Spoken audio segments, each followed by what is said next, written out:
Good morning, good morning. It is that time of the week and that time of the day again where you and I get together for a little chat. Now today I am going to tell you about, and I use the broad term AI, artificial intelligence, but what I really want to talk to you about is screen time. Now screen time and your child. Now screens, this will include all screens, the TV, the cell phone, the iPod, the tablet, the PlayStation, the Xbox. If it involves a screen, this is what I'm referring to. Now, our children are exposed to all these screens daily, and it has become their go-to form of entertainment and socializing. And I've seen quite a number of children lately who have developed certain problems that are directly attributed to too much screen time. Now, if you're a parent of a child, and I'm talking about little children here, toddlers and smaller, I have been horrified to see children in prams and young children, babies, sitting in the little seat in the trolley with mom's cell phone, looking at the screen and being entertained by this. I know this is an easy way to keep your child occupied, and parents are sometimes of the opinion that, well, my child is playing on the screen, I know where they are, they're safe, they're in my home, and that's all good. You know what, parents? It's not all good, because these screens have a very real effect on your child's development. And too much screen time is going to cause an awful lot of problems in your child's life, emotionally, psychologically, and physically. There are now clear evidence, and this is based on solid research, folks, that the physical issues around too much screen time has to do with, one, the position they hold their necks in, their heads, when they are engaged with the screen, and this is causing developmental problems in the upper spine. There's, of course, lack of muscle development, obesity, consumption of junk food, and the gross motor skills are not being developed. And if you are of the opinion that it improves eye-hand coordination, etc., no, it doesn't. Go and give your child crayons, go and give him a pencil, give him Lego, all those things that require him to use all those fine motor skills and fine finger movements, etc., etc. So there is no substitute for play, and I'm talking about playing as in running around, playing outside, kicking a ball, playing with his friends, whatever, or her friends, that kind of thing. Inventing games where they have to use their imagination. And this is another thing that the screen takes away from us, is imagination. And Einstein said imagination is even more important than education. Because, dear listener, everything that you see around you, where you are at this very moment, was first imagined before it was created. Somebody envisaged a chair and then made one. Somebody pictured in their mind a cup with a handle and he made it. And so everything from the device you are using to listen to me on, to a pencil, to a cup, to a chair, to a motor vehicle, was first imagined. And a screen robs our children of developing that imagination. And of course, it seriously affects their emotional development, because engaging with the screen is not emotional. It doesn't give you any feedback on emotions. You don't talk to the screen and it doesn't talk back. And therefore, there is linguistic, language, communication development that is negatively affected. So emotional and psychologically, your kid cannot cope day-to-day interactions because of the excessive engagement with screen time. So they get upset, they get angry, they have tantrums because they have not learned how to deal with those emotions and how to function in the real world. There are also cases where there is excessive screen time, where the child starts to blur the boundary between reality and the virtual world, and they kind of lose touch with reality and become dysfunctional. So we have to, and this is for adult children as well, and for adults who engage too much in screen time. There are adults that are addicted to their screen. And if you are one of the adults that when you wake up in the morning, you reach for your cell, and every possible moment you've got to check who's done what on Facebook and who's having coffee where, you're addicted.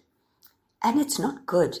And addiction is something that I cannot go through the day without having it.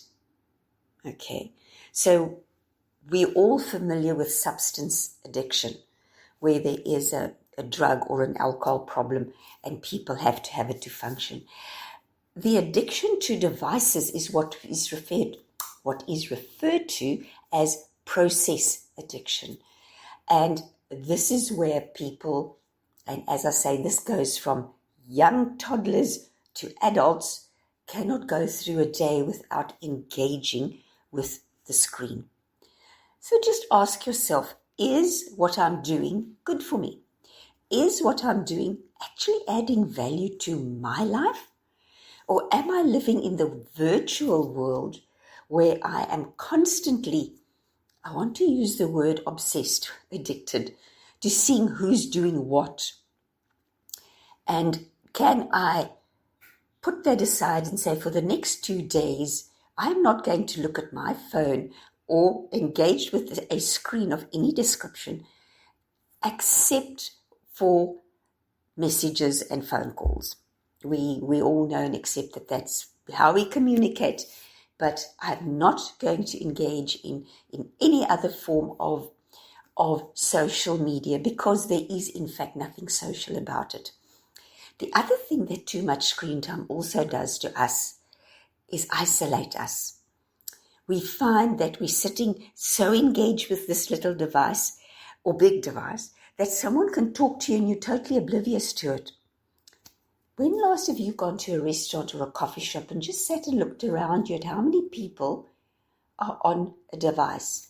They're not talking to the people at their table. Everybody is engaged in a device. I went to a equestrian event a while ago, and next to us were a family with a youngster, probably about 10 years old, I would guess. And for 4 hours, he was on a cell phone. Didn't look at the horse riding, didn't engage with his family around him. He was engaged on the cell phone. That, folks, is wrong. You cannot allow your child or yourself to be that obsessed and addicted and engaged with a device.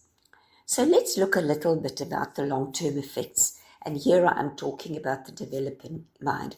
It can cause ADHD, yes, due to the short attention span required on social media. And this becomes general.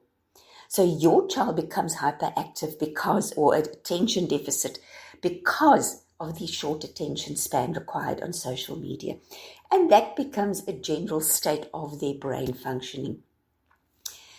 Then because of that, there's medication. So your child can't concentrate for very long, and now we feel we have to put them on medication, etc., etc. And so the one leads to the other.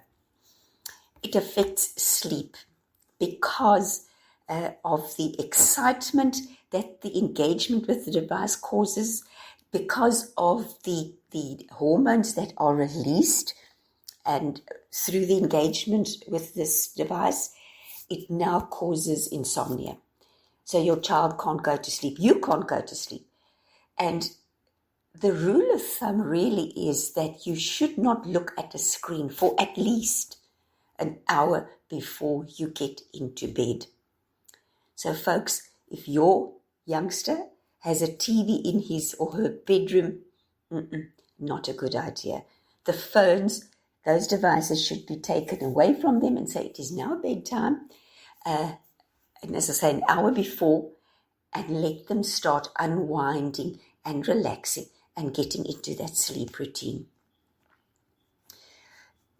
It really is harmful in every possible way to let our children, and here, as I say, I'm referring to children, but this applies to anyone really, to have that amount of screen time. And no one is saying this is an all or nothing situation. Technology is here, AI is here, the screens are here, we all engage with them. But what I'm saying, parents, is control it. It has to be age appropriate. And honestly, if you have a small child, a toddler, do not let them have your phone or a tablet to engage them. You are robbing them of vital skills, vital cognitive development, speech development, emotional development, and interaction. There is no replacement for the interaction with people, and here the primary caregiver, whether that's mom or whether it's that nanny or whether it is granny.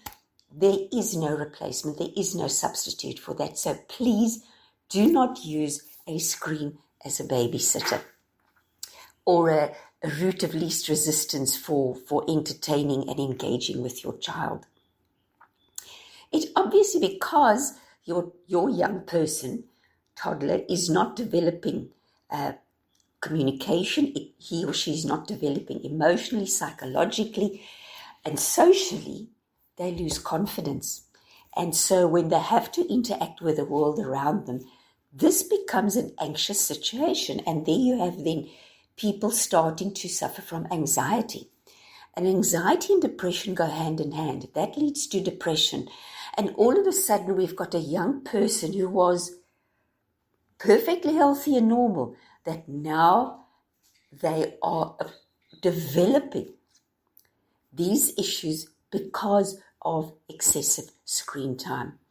The emotional and social development is not taking place. It is negative.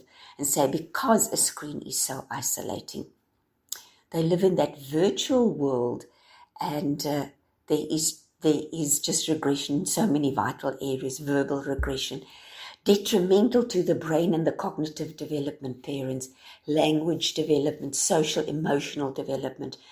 These are all negatively affected. There's disintegration of relationships. Teenagers in particularly then find they cannot manage their relationships because of the lack of development in those areas I've mentioned, but also because of the lack in social skills and unrealistic expectations. And again, I have to stress, they do not develop imagination. There really is enough conclusive research about this process addiction to sound a serious warning to everyone, to parents in particular, and to everyone in general, that it has to be controlled.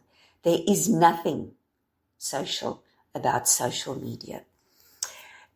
If you read a book, if you're listening to your radio, you have to imagine the characters. We have to imagine what the person on the other side of my radio sounds like, or if I'm streaming something. And that is developing my imagination. If I'm reading a book, I have to picture the person. I have to imagine what their voice sounds like. I have to imagine the environment that's being described. All those things develop the imagination. If you're listening to a voice, you have to imagine, where am I sitting? What does my space look like from which I'm speaking to you? If I'm having a cup of coffee, as I am, you can perhaps imagine what my coffee mug looks like. All of that is developing your imagination, which a screen robs you of. Your colors, your sounds, your images, it's all fed to you. It's all fed to your child. They do not have to imagine anything. So, if nothing else, if I've just with this little chat that you've had, heightened your awareness of the amount of time your children and perhaps you as parents are spending with a screen, then I will feel very good about what I've achieved today, because we are becoming emotionally, psychologically, socially blunt with all the time that's being spent engaging with the screen. So let us go back to those basic things of having dinner together, whether it's sitting around a table or sitting, eating off your lap, but switch the TV off, put the cell phones away, and at that time, engage with the people around you. Ask them, how is your day? Tell them about your day. Let's talk about the weather. Let's talk about the rain damage. Let's talk about anything. But connect. Really be present in the moment with those people around you, those people who are important to you, and find out what's happening in their lives and share with them what's happening in your life. You will be surprised at the value it adds to the relationships, the cohesion of the family, and the development of everyone concerned. So I hope you found that interesting. Folks, please send in some requests. You have been a little bit lazy about sending in requests. I, of course, address all these topics in a pretty general way so that everyone can hopefully get something of it. But if you have something specific you'd like me to talk about, please just send that request in and I shall gladly do that and be more specific. Remember, this talk is on Spotify, it is on YouTube. Give us the thumbs up, subscribe, and I hope you have a very good day and go and look around you, look at the people around you, look at your environment and become present in the moment.